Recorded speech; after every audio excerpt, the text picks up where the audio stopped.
អរុនសួស្តីបងប្អូនអរគ្នាស្វាគមន៍សាជាថ្មីមកជួបយាយយើងនៅពេលព្រឹកនេះយាយយើងមានតម្រុយថ្មីសម្រាប់បងប្អូនទស្សនានឹងមើលកំសាន្តលេងសម្រាប់ថ្ងៃទី18ខែ4 2025តម្រុយរបស់យាយគឺមានប៉ុណ្ណឹងហើយយាយក៏មានសុបិននិយាយជូនបងប្អូនស្ដាប់កំសាន្តដូចគ្នាតាមមុននឹងនិយាយសុបិនយាយក៏សូមពឹងបងប្អូនចូលរួមទស្សនាទាំងអស់គ្នានេះ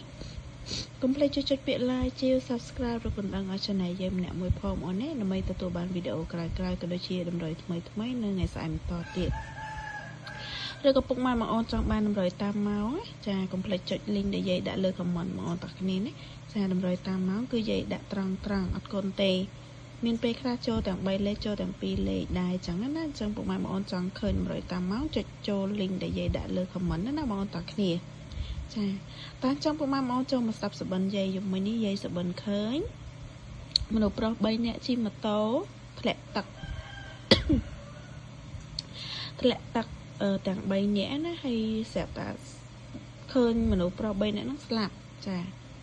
ស្លាប់ហើយឃើញតែសត្វតែពពុះសាប៊ូឡងពេញទឹកតែអត់ឃើញសាកសពគាត់ទេឃើញដឹងតែគាត់ជិះម៉ូតូធ្លាក់ទឹក3នាក់ស្វឹងស្រាចាច្រវាំងជ្រាតាហ្នឹងហើយអញ្ចឹងយើងក៏កាត់យក09 03 07 93 97ចា093 097 037 039